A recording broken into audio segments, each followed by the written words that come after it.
తాకట్టులో ఉన్న బంగారాన్ని విడిపించి ఆ రోజు ఆన్లైన్ ధరకే కొంటుంది కొమ్మూరి గోల్డ్. నమస్తే, వెల్కమ్ టు సుమన్ టీవీ. నేను పద్మిని. ప్రస్తుతంతో పాటు ప్రముఖ ఆధ్యాత్మికవేత్త, సూర్య ఉపాసకులు, Sun Spiritual Society founder Vikramaditya గారు మనతో పాటు ఉన్నారు. మాట్లాడదాం సార్. నమస్తే సార్. సూర్యోస్మితల్లి. సార్, వైశాఖ మాసంలో వచ్చేటటువంటి ప్రత్యేకమైనటువంటి తిథులు అమోఘమైనవి కదా. అయితే పితృదేవతల్ని ఎటువంటి పరిస్థితుల్లో మనం విస్మరించకూడదు అని మన ధర్మం ఎప్పటికప్పుడు ఎప్పుడు సందర్భం దొరికితే అప్పుడు ఖచ్చితంగా మనకి నాటుకునే విధంగా అది ఇతిహాసాల్లోనూ చెప్తూ ఉంటుంది, లేకపోతే సందర్భం వచ్చినప్పుడల్లా చెప్తూ ఉంటుంది. అట్లా వైశాఖ మాసంలో ఒక అద్భుతమైనటువంటి తిథి శుక్లపక్ష సప్తమి, గంగా అవతరణ దినంగా మనందరం జరుపుకునేటటువంటి ఒక ఉత్కృష్టమైనటువంటి రోజు. మరి సగర చక్రవర్తుల కోసం భగీరథుడు చేసిన అపర తపస్సుకి ప్రతిఫలంగా ఈ రోజు మనము నీళ్లు తాగుతున్నాం. మనకు నీళ్లు లేకపోతే ఇంకేమైనా ఉందా కదా. మరి అమ్మకి, గంగమ్మకి మనం ఎలా కృతజ్ఞతని ఆవిష్కరించాలి, అలాగే ఈ గంగావతరణ మనకి ఏం చెప్తుంది, ఆ రోజున ఎటువంటి ఫలితం ఉంటుంది మనం గనక చేసుకునేటటువంటి విధి విధానాల్ని, ఇవన్నీ ఒక్కసారి మీ ద్వారా తెలుసుకోవాలనుకుంటున్నాను. తప్పకుండా. టెలిపతి ఇలాంటిది ఏమైనా ప్రాక్టీస్ చేసా? లేకపోతే నేను ఎక్కడెక్కడ తిరుగుతున్నానో సీసీ కెమెరాలు ఏమైనా పెట్టావా? అక్కర్లేదు. మీరు అన్నట్టుగా టెలిపతి మనసు యూజ్ చేస్తాను. ఇవాళ పొద్దుటే అంటే నా రెగ్యులర్ సాధనలో భాగంగా ఋతం శక్తి గురించి, అంటే గాయత్రి ఉపాసనలో ఋతం సంబంధించి ఒక సాధన ఉంటుంది. దాంట్లో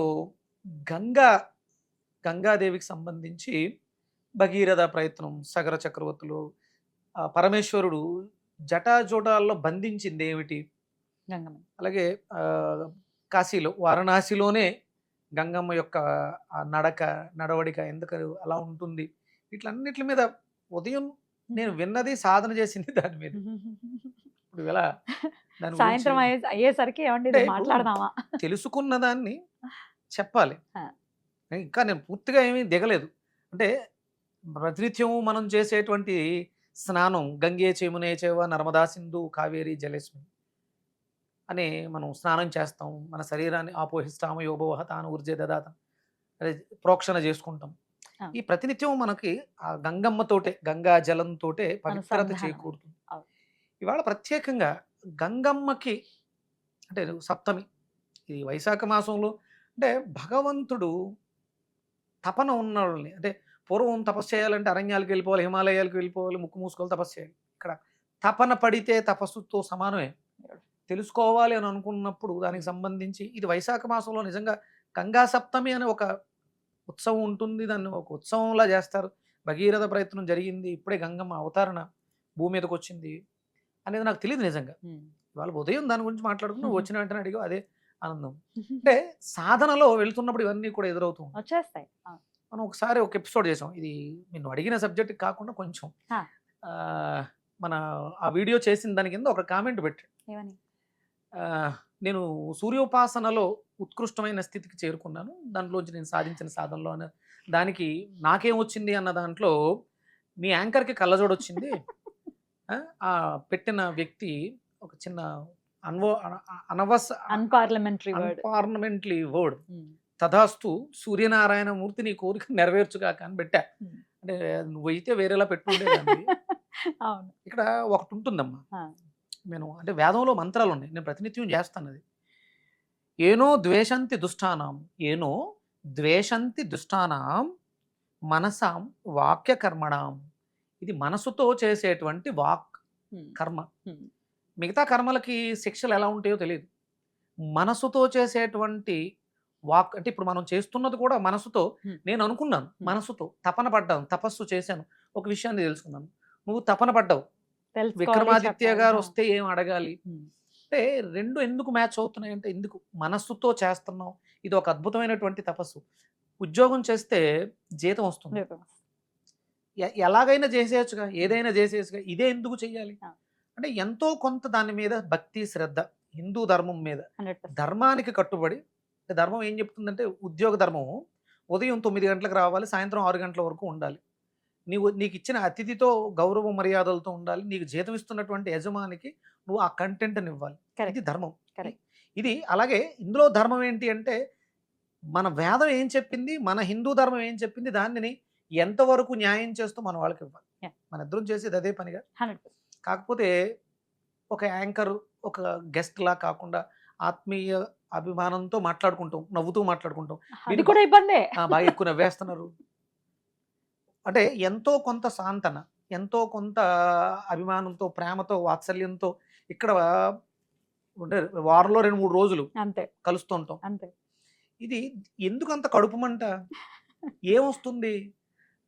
మీరు మాట్లాడే ప్రతి మాట, నువ్వు మాట్లాడినా నేను మాట్లాడిన ప్రతి మాట కర్మని మూట కట్టుకుంటాం. Hmm. దయచేసి అలాంటి పాపాలు చేయొద్దు. ఇప్పుడు దీనికి ప్రాయశ్చిత్తం, ప్రక్షాళన ఏంటి అంటే Hmm.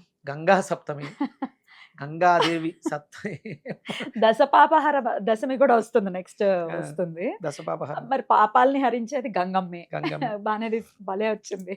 అందుకని దయచేసి నోటితో చేయకండి. తినే ఆహారం లోపలికి వెళ్ళి పురుగులు పట్టిస్తుంది, నరకం చూపిస్తుంది. దయచేసి నెగిటివ్ కామెంట్ పెట్టడం చాలా ఈజీ. చేతులతో టైప్ చేస్తే వచ్చేస్తుంది.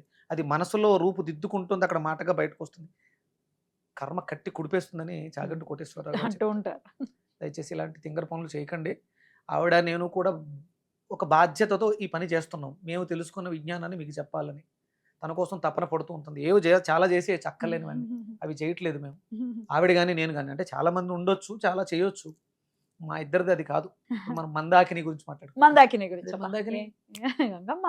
గంగమ్మ పేరు, గంగమ్మ పేరే కదా. ఎంత అది అందమైన పేరు సార్, మందాకిని. అంటే చెప్పండి. చాలా మంద్రంగా ఉంటుంది.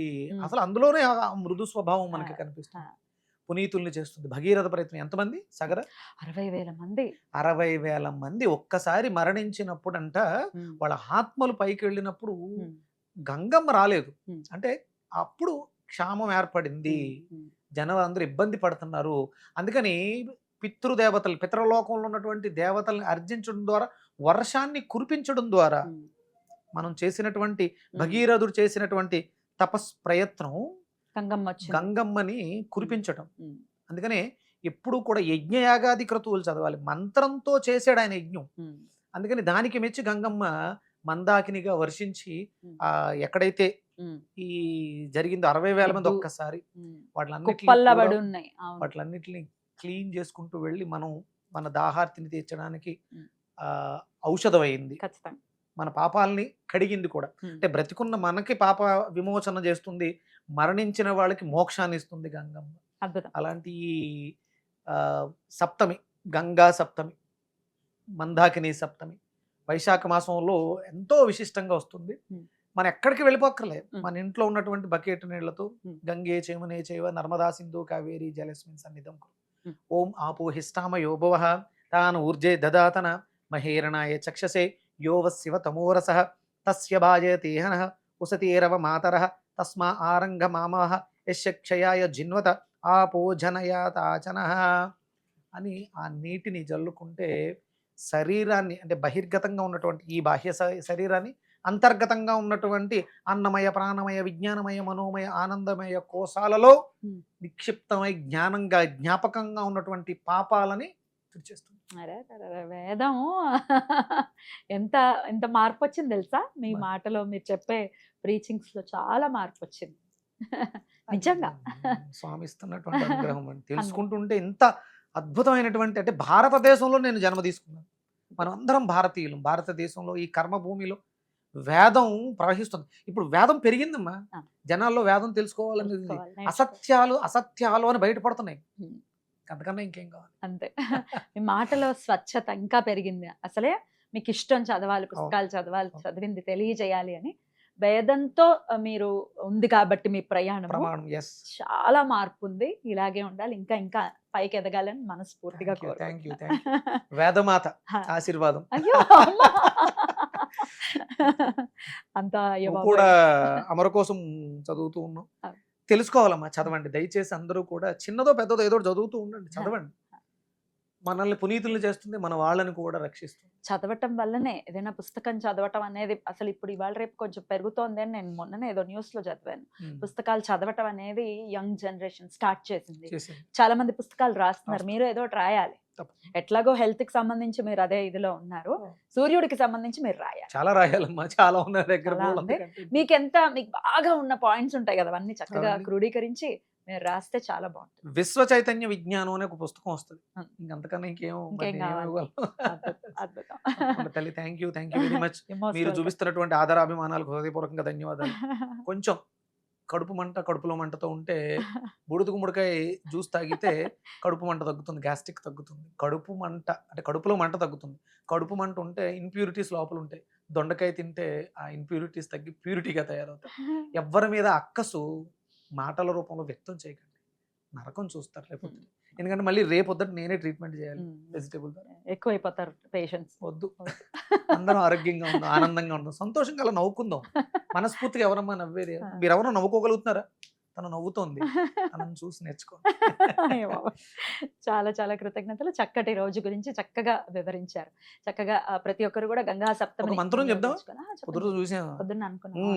మొదట అందులో చూస్తే ఆ మంత్రం చెప్పాలేమో, అందుకనే నాకు ఆ మంత్రం కూడా దొరికింది. ఆ మంత్రం కూడా చెప్తా. ఎన్నిసార్లు 108 సార్లు చేసుకోమంటారా? ఓం ఐం హ్రీం శ్రీం మందాకిన్యై నమః. అంటే మనం గంగమ్మగా కూడా పిలుస్తాం. గంగాయై నమః, గంగాయ నమః. అంటే ఆవిడకు ఉన్నటువంటి ఇంకొక పేరు. అందులో ఇంకొంటూ అంటే వేదం ఎలా చెప్పుద్ది అంటే పదానికి ఉన్నటువంటి శక్తిని చెప్పు. గంగకి గుణాత్మకమైన శక్తి ఉంది, మందాకినికి కొంచెం ఎక్కువ ఉంటుంది. అంటే పదాలు ఉచ్చారణ ద్వారా, ముందు వెనక ఉన్నటువంటి పదాలు ఉచ్చారణ ద్వారా శక్తి మారుతుంది. ఐమేమో జ్ఞానశక్తి, హ్రీం చిత్శక్తి, శ్రీం ఆనందం ప్రవాహ శక్తి, మందాకిన్యై నమః. అద్భుతం. ఓం ఐం హ్రీం శ్రీం మందాకిన్యై నమః 108 సార్లు మనం ఆ మంత్రాన్ని జపం చేయడం ద్వారా మనలో ఆ జ్ఞాన ప్రవాహం, శివుడి యొక్క జటాజోటాల మధ్యలో ఉన్నటువంటి సహస్రారం పైన ఉన్నటువంటి ఆ గంగమ్మ సహస్రార చక్రం ద్వారా మనలో ప్రవేశించి మనలో జన్మ జన్మలుగా పట్టి పీడిస్తున్నటువంటి పాపకర్మలన్నింటినీ తొలగిస్తుంది. అద్భుతం. చాలా చక్కగా తెలియజేశారు. ఇది అనుకోకుండా చేస్తున్నటువంటి ఒక వీడియో చక్కగా వచ్చింది. కృతజ్ఞతలు. అమ్మవారి సంకల్పం అంతే, 100%. Thank you so very much sir. నమస్తే. సూర్యస్మిత. జై శ్రీరామ్. జై శ్రీరామ్.